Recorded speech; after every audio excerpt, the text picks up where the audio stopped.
누구지? 모런데. 여보세요? 여보세요? 네, 혹시 정영환 씨 폰 아닌가요? 맞는데 누구시죠? 영환 아니, 오랜만이다. 내 희대. 누구예요? 희대? 우리 동창. 그래. 아, 그래. 얼마만이고? 뭐 얼마만이 아니라 거의 뭐 15년 만이지 뭐. 그래, 딴 게 아니고. 응. 이번에 뭐 좀 기쁜 일 듣고 해가지고. 다 했지. 기쁜 일? 딴 게 잠깐 간다, 영환. 아, 네가 장가 간다고? 그래갖고. 근데 내 연락처는 어떻게 알았는데? 다른 사람 친구한테 물어봤지? 내 모바일 현찰사 보내줄게. 일단- 제대로 밥 먹으러 오니? 축하한데. 고맙다. 그날 보자.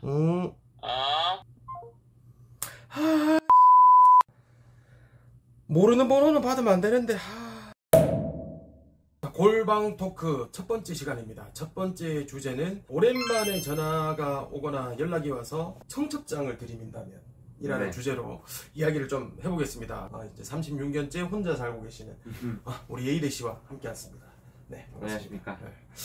네. 오랜만에 전화가 딱 왔다. 쉽게 예를 들면 근데 고등학교 동창이 갑자기 전화가 왔어요. 네. 그 사이에는 뭐 사회생활 한다고 서로 연락도 없고 존재 자체의 유무만 알다가 SNS로 전화가 와서 결혼을 한다고 이렇게 네. 전화가 왔습니다. 저를 딱 받았을 때 그때 심경이 어떨 것 같아요? 일단 개의 없죠. 걔 어이가 없다. 개의 어이가 없죠. 막말로 1, 2년 연락 안 하던 친구가 결혼한다고 연락이 와도 장난치나 싶을 텐데 그 10년 동안 연락이 없다가 결혼을 한다고 연락 오면은 일단 용기가 되게 가상하다고 생각이 들 것 같은데. 그 사람의 용기가 네. 야, 이 친구도 되게 급한가 보다. 반갑다. 이런 생각도 들 것 같고. 그 사람의 입장도 사실 어떻게 보면 정말 고민하다가 연락을 했을 거란 말이죠. 그럴 것 같아요. 얘한테도 내가 청첩장을 보내야 되나 말아야 될까 보내야 되나 이 고민을 안 했다 그러면 그 사람은 인간이 아니란 소리고. 펀치가 오지게 좋구나. 아니면 하나 얻어 걸려라 이런 식일 수 있어. 하나 얻어 걸려라. 무슨 말이죠? 낚싯대도 하나만 던지면 고기를 낚을 확률이 적은데 낚싯대를 여러 개를 던져놓는 거죠. 그러면은 하나는 얻어 걸릴 거 아닙니까?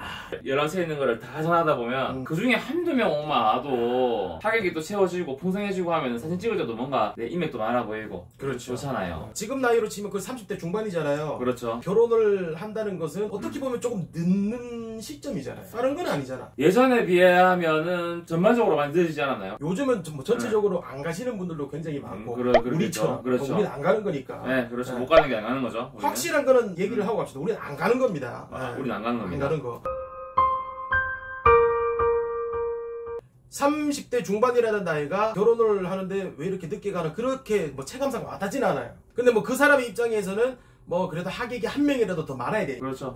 일단은 전화번호부에 적혀있는 모든 사람들에게 연락을 취하거나. 근데 제가 만약에 입장을 바꿔서 생각하면 희대 씨는 네. 만약에 지금 정말 기적적으로 결혼을 할 수 있는 기회가 생겼다. 기업적으로 결혼한다. 기적적으로 네. 안 가는 거지만 그런 기회가 생겼다면 어느 정도의 범위까지 하객을 초청할 수가 있을지. 저한테는 기적이겠지만 상대방한테는 그게 기적이 아닐 수도 있겠네요. 상대방은 그냥 뭐 두 번, 세 번 갈 수도 있고 뭐 그런 기회의 장일 수도 있죠. 그래도 저는 정말 친한 사람들한테만 연락을 하지 않을까 싶은데 정말 친한 저는 사람. 워낙 남한테 폐를 끼치는 걸 좀 싫어하기도 하고 네. 저는 정말 친한 사람, 정말 제 결혼을 축하해 줄 만한 그런 사람들한테만 연락할 것 같습니다. 혹시나 저도 기적적으로 간다면 일단은 지금까지 현재까지 30년을 넘게 살면서 축의금 뭐 경사나 이런 데를 굉장히 또 많이 참여를 했단 말이죠. 영화 씨 같은 경우는 그 일이 이런 쪽이시다 보니까 그렇죠. 네. 뭐 진행을 좀 하는 일을 좀 하다 보니까 네네. 정말 오랜만에 전화 온 친구가 자기 결혼식 한다고 알리면서도 끝에는 사회 부탁을 해요.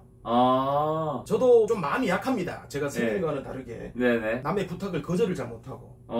제가 또 MBTI 진짜 ISFP 의외네요. ISFP가 거절 잘 못하고 요런 또 성격이 좀 있기 때문에 일단 부탁을 하면 저는 들어는 줍니다. 가끔씩 가다가 좀 약간 밉상 깔스러운 친구들 있죠. 어떻게 하죠? 그런 분들은 제가 진행할 때 처음에는 서두에 멘트를 해요. 정말 4년 동안 연락 한 통 없다가 네. 4년 만에 갑자기 어느 날 전화가 오더니 결혼식 소식과 함께 사회를 봐달라고 부탁을 했다. 이렇게 얘기를 하면 하객분들은 조금 그래도 식전 분위기가 굉장히 좋아져요. 뭐 그 당사자의 입장은 잘 모르겠습니다만 요 멘트도 뭐 너무 정색하면서 하는 게 아니라 웃자고 던지는 멘트죠. 그래도 뭐 마음 한구석이 약간 찔리는 게 있겠죠. 그렇죠. 그걸 좀 느끼라고. 사람이라면. 사람이 좀 느끼라고 그런 말을 한 번씩 할 때도 있고 어쨌든 만약에 제가 결혼을 하게 된다면 제가 이때까지 결혼식에 갔었던 참여를 했었던 그런 분들은 일단 기본적으로 다 초청을 할 것 같습니다. 근데 그분들이 다 올까요? 안 오는 경우가 많다 하더라고요. 주위에 얘기를 들어보니까 또. 안 오면 만약에 내가 갔는데도 네. 불구하고 그 사람이 안 왔다. 평생 저주해야죠. 그 사람들은 그냥 조주받고 안 가는 경우도 조주받고 그냥 뭐 빨간색으로 10만 원 이름 아끼는 대주셔야지. 요새 뭐 대부분 10만 원 하지 않나요? 10만 원 아끼는 거죠 뭐. 어쨌든 뭐 한 3년 4년 뭐 연락도 안 하고 지내다가 네. 갑자기 전화를 해서 결혼식 한다. 와달라. 뭐 이렇게 얘기를 하는 거는 사람으로서의 인간으로서의 그런 도리는 좀 아니지 않나. 저는 이렇게 생각을 합니다. 그리고 그런 사람들을 꼭 보면 결혼식이 끝나잖아요. 하고 나면 그런 사람들은 추후에 연락이 오냐? 안 옵니다. 한 번 옵니다. 결혼식 와줘서 고맙다고. 맞죠? 그거 네. 단체 문자. 그게 답니다. 단체 문자 하나 네. 갔다 오고 그 이후에는 또 결혼 전과 마찬가지로 끝입니다. 끝. 끝입니다. 네. 끝. 한 번씩 인스타 좋아요 눌러주고. 맞아. 인스타 네. 좋아요 한 번씩 눌러주고 안 좋은 감정이 좀 생길 수밖에 없는 것 심지어 같아요. 그 사람들이랑은 마팔 안 된 경우도 많아요. 결혼식 가더라도 마팔 안 돼 있습니다. 중요한 그 사람들이. 마팔이 안 돼 있고. 마팔 안 돼 있고. 그리고 그 친구 연락했을 때 일단 그 친구 번호가 저장 안 돼 있잖아요. 네. 그 친구 번호를 계속 저장 안 하는 경우도 많습니다. 그건 확실해요. 네, 맞아요. 그건 맞아요. 네. 어차피 이번이 아니면 또 연락할 일이 없다. 그렇게 생각을 하기 때문에 저장을 거의 안 합니다. 아 그리고 말하는 건데 이게 카카오톡 성적장 보내시는 분들 정말 이게 싫은 게 오랜만에 얼굴이나 보자. 네. 밥 한번 사겠다. 이래가지고 오랜만에 봤으니까 뭐 밥 한 먹자. 술 한잔 하자. 이래서 조심스럽게 네가 그래도 와주면 좋겠다라고 해서 조심스럽게 주는 사람들은 마음이 약해져가지고 그래도 가게 돼 있습니다 사람이. 네, 근데 연락 와가지고 당연히 네가 와야 될 것처럼 딸랑 모바일 청첩장 보내는 사람 이 사람들 저는 모르겠습니다 무슨 마인드인지. 근데 그거는 약간의 좀 꼰대적인 마인드일 수도 있어요. 아 그런가요? 제가 봤을 때는 그거는 너무 청첩장을 그럼 일일이 저 집배원 선생님들처럼 그 찾아다니면서 이렇게 하나씩 줘야 된다는 말씀이시잖아요. 아니죠. 친한 친구들은 정말 친한 친구들은 사실 카카오톡 청첩장을 보내든 전화로 결혼하니까 언제 오네 이래도 저는 갈 수 있습니다. 10년 만에 연락해서 이건 아니라는 거죠 저는.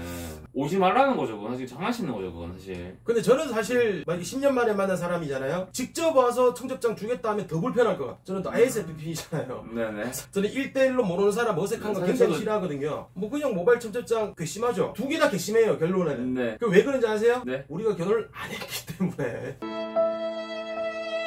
아 그러네요.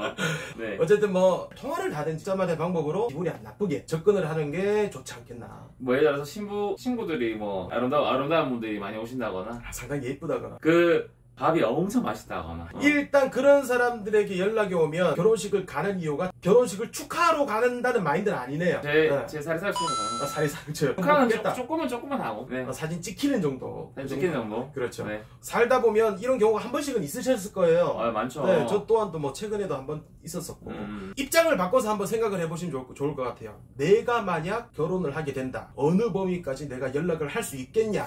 이렇게 생각을 하게 되면 그 받아들이는 입장에서도 내가 가야 되나 안 가야 되나 무시하겠다. 이에 대한 판단이 있으실 것 같아요. 맞습니다. 네. 하여튼 이 문제는 골방에서 네. 30대 중반 두 사람이 내린 개인적인 결론들이에요. 용환 씨 이 자리에 비해서 말씀드리는 거지만 네. 청첩장 주실 겁니까 저한테? 당연히 줘야죠. 저는 간다고 확실히 말 못 드리겠습니다. 진짜 그런 날이 왔으면 좋겠네요.